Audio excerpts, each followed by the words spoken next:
Hello and welcome to Uzreport World News, and my name is Bahram Gaffarov. Uzbekistan's oldest oil and fat enterprise, Kogon Yoh Ekstraksiya Zavodi, has put up 51% of its shares for sale, Republican Stock Exchange Tashkent said on April 12. It offers 25.9 million ordinary shares for purchase. The starting price per share is 2,173 soms, with the entire package costing around $5.3 million in equivalent. Kogon Yoh Ekstraksiya Zavodi is one of the oldest enterprises in Uzbekistan, whose history dates back to the end of the 19th century. It produces cottonseed oil, household soap, meal, husk, and granulated combined feed. Uzbekistan's capital market is expected to see a boost as a recent decree inked by President Shavkat Mirziyoyev allows Uzbek companies place their shares on foreign stock markets starting from January 1, 2023. Davron Jumayev has more. The document has approved the main priorities in the development of the capital market. The capital market capitalization is expected to reach $4.3 billion by the end of 2023. An effective financing mechanism is to replace traditional lending. The total volume of securities in free circulation is to reach at least 5% of GDP. The decree also bans the re-examination procedures for results of IPOs and SPOs. It also abolished the Capital Market Development Agency, transferring its functions to the Ministry of Finance. In this direction, the ministry is intending to cooperate with the International Monetary Fund, the World Bank, the Asian Development Bank, and the U.S. Treasury. Russia's Federal Service for Veterinary and Phytosanitary Surveillance, Rossellkhoznadzor, has lifted a ban on the import of tomatoes and peppers from 17 more Uzbek enterprises located in Fergana, Navai and Kashkadarya regions.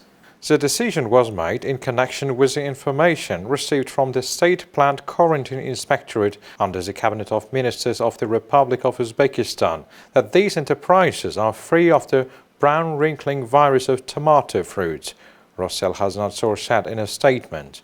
Russia imposed a ban on Uzbek tomatoes and peppers on November 26, 2020, when it detected tomato brown rigose fruit virus in tomato shipments. From May 1st onwards, the Uzbek youngsters with business startups are set to enjoy 30% reimbursement of the annual amount of rent payments, President Shavkat Mirziyoyev said on Tuesday. Şu zamanda münasip bolup işleş uslubumuzda o'rganishimiz kerak.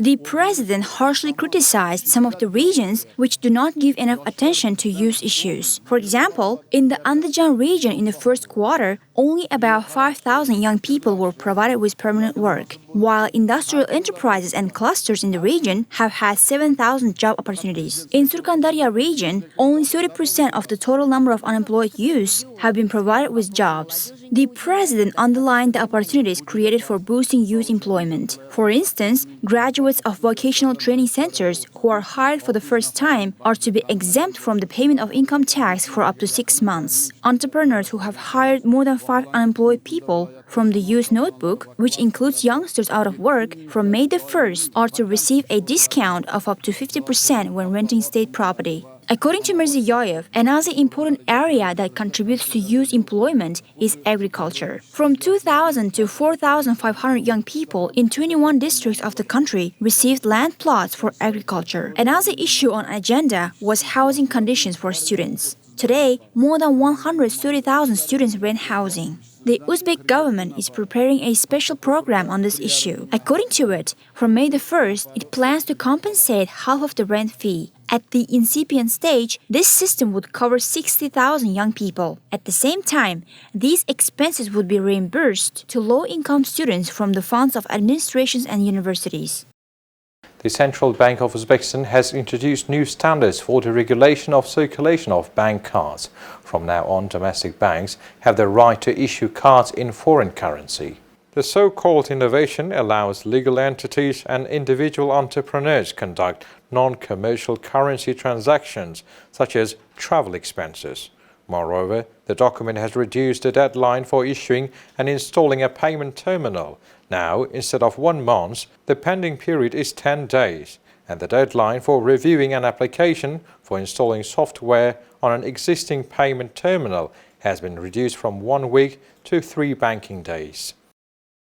In a bid to expand cooperation, the Uzbek and Finnish governments have set up a new project in education. It includes sending the graduates of educational institutions in Navai and Bukhara regions of Uzbekistan to study in Finland. By 2030, the project is to involve 10,000 people, as reported at a recent forum held between Uzbekistan and Finland.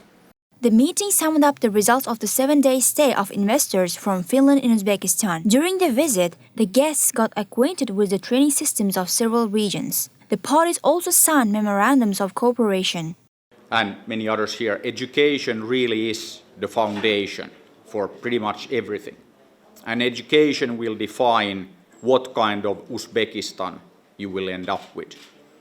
And I think, and I would say that because I'm from Finland, that Finland is a very good role model in many regards. Yes, we are known for having what is probably the best educational system on the planet, but I think that is just, as I said, the foundation. But we have also been ranked the happiest nation on the planet for 4 years running. I don't think it's a coincidence. I think fantastic education and happiness go hand in hand.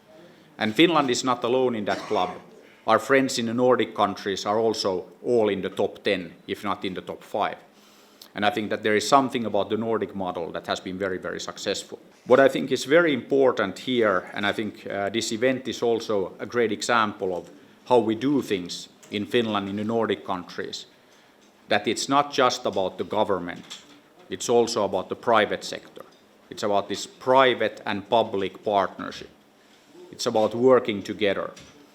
And as our director at the Ministry of Education and Culture in Finland, Atte Jääskeläinen, has said many times that also from the ministry perspective, it's very important that we engage with the private sector and that we work very closely together. During the forum, the work carried out in a framework of projects on student exchange, joint educational programs, teaching mathematics, and the Finnish language was touched upon. One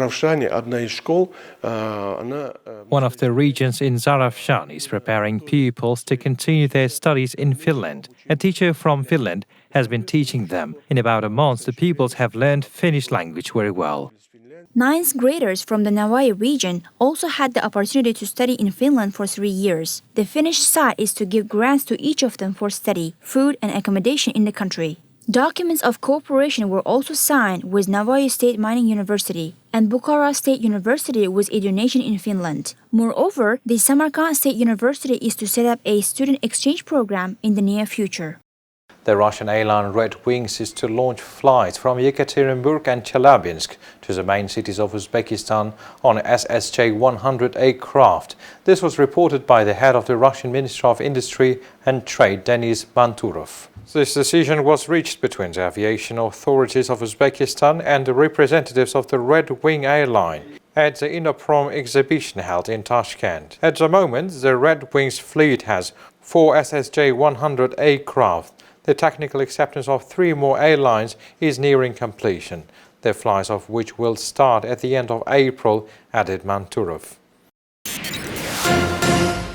I made sure we have 600 million doses of the mRNA, not of either Johnson & Johnson and or AstraZeneca.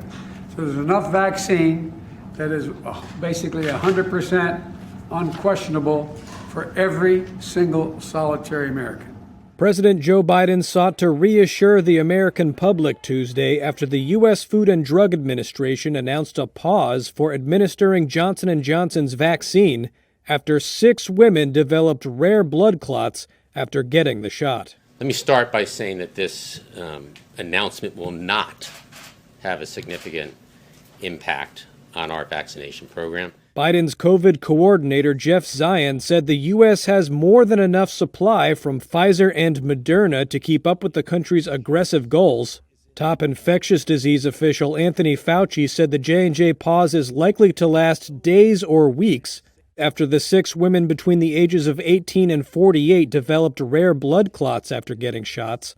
1 person died and 1 is in critical condition. This is a really rare event. If you look at what we know so far, there have been 6 out of the 6.85 million doses, which is less than 1 in a million. During a Tuesday morning phone conference with federal health officials, Dr. Peter Marks of the FDA said a big reason for the pause was to warn doctors that administering the standard treatments for clots in those who received the J&J shot could be dangerous or even fatal. The issue here with these types of blood clots is that if one administers the standard treatments that we as doctors have learned to give for blood clots, one can actually cause tremendous harm. Mark said it was plainly obvious that the J&J cases were, quote, very similar to the AstraZeneca cases. European regulators said earlier this month they had found a possible link between AstraZeneca's vaccine and a similar rare blood clotting problem that led to a small number of deaths. And while Marks, Fauci, and several other health officials stressed that the risk posed by the J&J vaccine appeared to be extremely low, and that there had been no reported blood clot cases related to Moderna or Pfizer shots, some health experts expressed concern that the FDA's announcement could contribute to vaccine hesitancy. You know, when you want to talk about safety, this is an extraordinary safety record that the others have. And the fact that a pause was done, I think, just is a testimony to how seriously we take safety. Some appointments across the country were rescheduled. Others, like at New York City's Javits Center, appeared to proceed with some adjustments. I saw the news about it getting kind of revoked, so I called and I asked, and they said you can get the Pfizer vaccine instead. Brazil's Senate on Tuesday launched a probe into President Jair Bolsonaro's handling of the COVID-19 pandemic.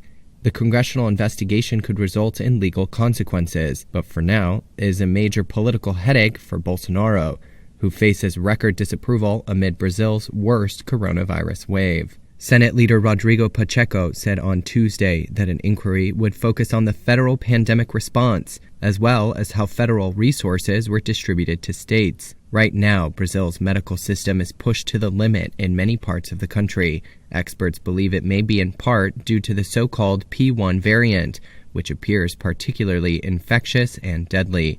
Over 3,800 Brazilians died of COVID-19 on Tuesday alone, according to official health data. And one study over the weekend showed over half of patients in intensive care units are under 40 years old. Bolsonaro has drawn widespread criticism for downplaying the virus, which he's described as, quote, a little flu. He's ignored health experts who say masks are a must and has railed against lockdown measures. Bolsonaro has blasted lawmakers for attempting to investigate him, but a Supreme Court judge ruled last week that there was enough support in the Senate to launch the official probe. Iran is ramping up uranium enrichment in response to what it says was Israeli sabotage at a nuclear facility. Tehran's chief nuclear negotiator Abbas Araghchi on Tuesday told state media the nation was adding centrifuges at the Natanz nuclear facility and would begin enriching fissile material up to 60% purity, a level above the 20% threshold seen as highly enriched and a large step towards weapons-grade uranium. We are going to add 1,000 more centrifuges to Natanz facility. We would start from tomorrow. Enrichment up to 60%. Meeting with his Russian counterpart on Tuesday, Iran's foreign minister Javad Zarif hinted that Israel could face repercussions after an explosion on Sunday at the Natanz nuclear site. We will do our own investigations. If we conclude our investigations and Israel turns out to be responsible, then Israel will receive its response and it will see what idiocy it has committed. Rest assured that Iran's position after this action will be stronger, both in the negotiations and in the nuclear future. On Monday, Israeli Prime Minister Benjamin Netanyahu didn't comment on the alleged sabotage, but said Jerusalem would do everything in its power to stop Tehran from developing atomic weapons. I will never allow Iran to obtain the nuclear capability to carry out its genocidal goal of eliminating Israel. Iran's plan to up enrichment comes shortly before high-level talks in Vienna are set to resume, aimed at reviving a multinational 2015 nuclear deal that limited Iran's enrichment program in exchange for sanctions relief. Last week, Iran and the global powers held what they described as constructive talks to salvage the deal that all but collapsed after former President Donald Trump quit the pact, reimposed sanctions, and Iran breached limits on uranium enrichment. U.S. President Joe Biden has said Tehran must resume full compliance with restrictions on its nuclear activity under the deal before Washington can rejoin the pact. there are changes coming to the independent Facebook Oversight Board. Facebook users will soon be able to request the Oversight Board rule on content that is still up on Facebook and Instagram, not just content that has already been taken down, according to a blog post published on Tuesday. The change is a key expansion of the Oversight Board's reach, which had previously been criticized by researchers and civil rights groups for not going far enough to tackle harmful content and misinformation. The revised process will allow any user or Facebook employee to potentially petition the independent board to review any content. Before the change that will begin rolling out Tuesday and expanded in coming weeks, Facebook and Instagram users who disagreed with the social network's decision to remove content could be bumped up to the Oversight Board only after they exhausted the company's appeal process. That, however, did not apply to content that was still visible. Only Facebook could ask the board to review that. Rulings made by the board are binding and can overturn decisions made by Facebook and CEO Mark Zuckerberg.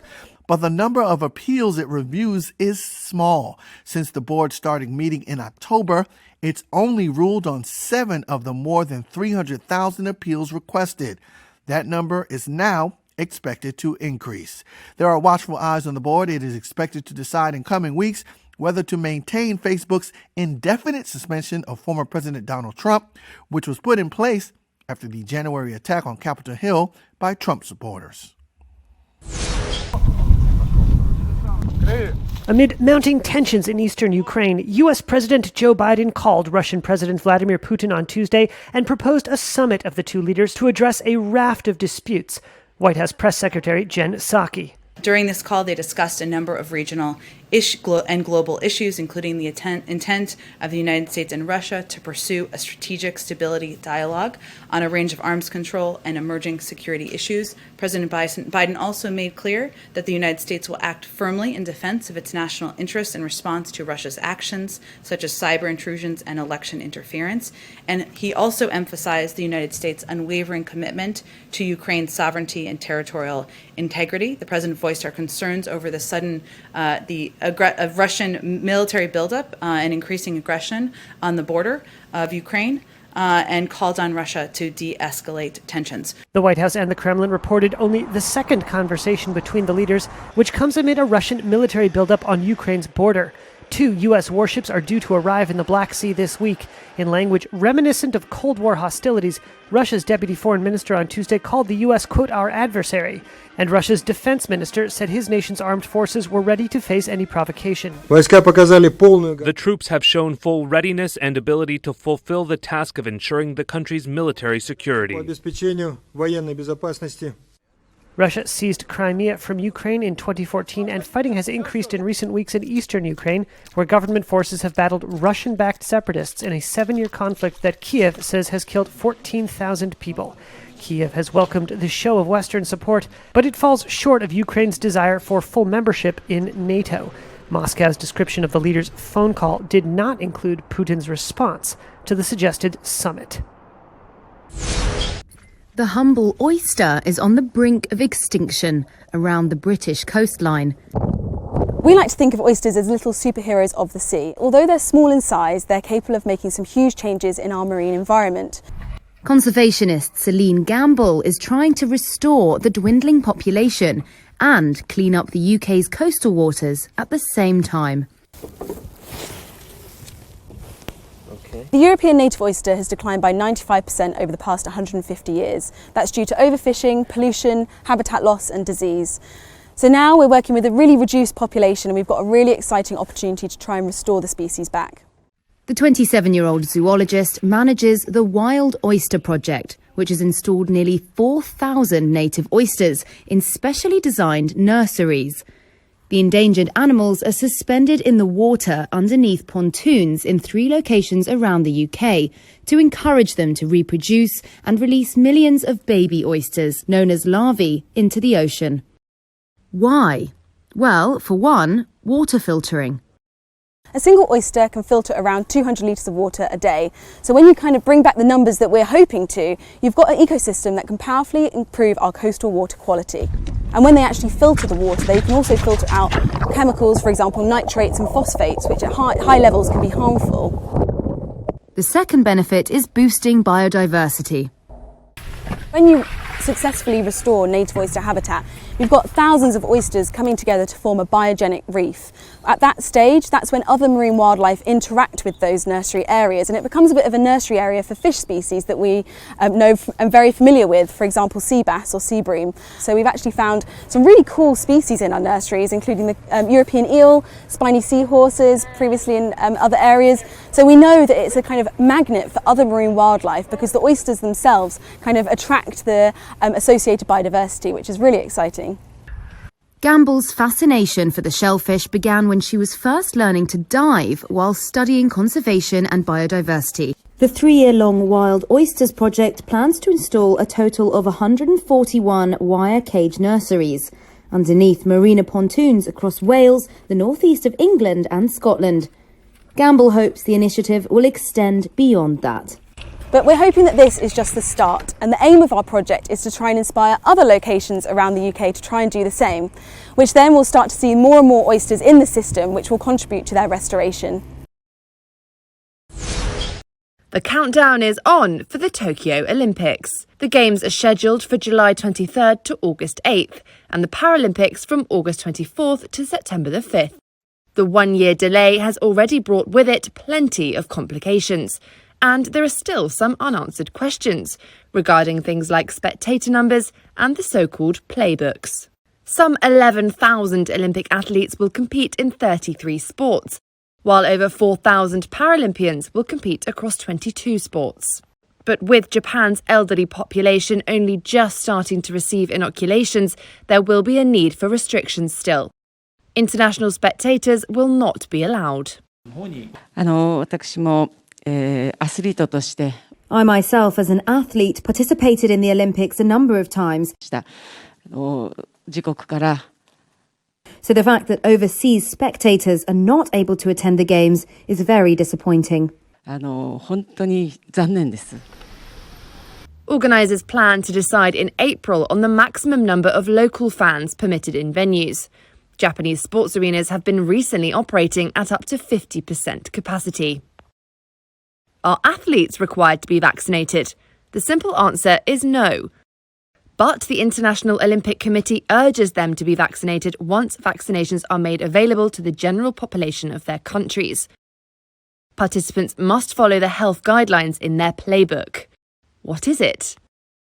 First unveiled in February, the playbooks outline the rules that all Games participants must follow. That includes mandatory mask wearing, keeping 2 meters distance from other athletes, and clapping instead of singing or shouting to show support. Athletes will also be tested at least once every 4 days. And I have no hesitation in saying the Games will take place, and they'll be the safest Games possible. Japan is holding several test events, seen as dress rehearsals, to confirm the Games' operational capabilities at venues and test out health protocols. Early May will see 4 such events with athletes coming from abroad. There will be no shortage of compelling action once the Games kick off. 4 sports will debut at this year's Olympics: karate, sport climbing, surfing and skateboarding.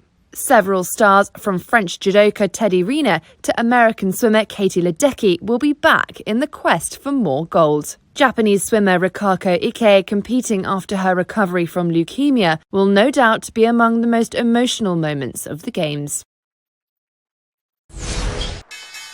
A record-closing high for the S&P 500 despite a setback for the Johnson & Johnson vaccine. The U.S. Food and Drug Administration recommended a temporary halt in the use of the J&J vaccine after 6 women came down with blood clots and 1 died after getting the dose. That reaction is very rare. So far, the J&J vaccine has been given to some 7 million Americans. J&J said it was working closely with regulators. The stock lost 1%. Overall, it was a mixed session. The Dow dropped 68 points, the S&P 500 gained 13, and the Nasdaq rallied 146.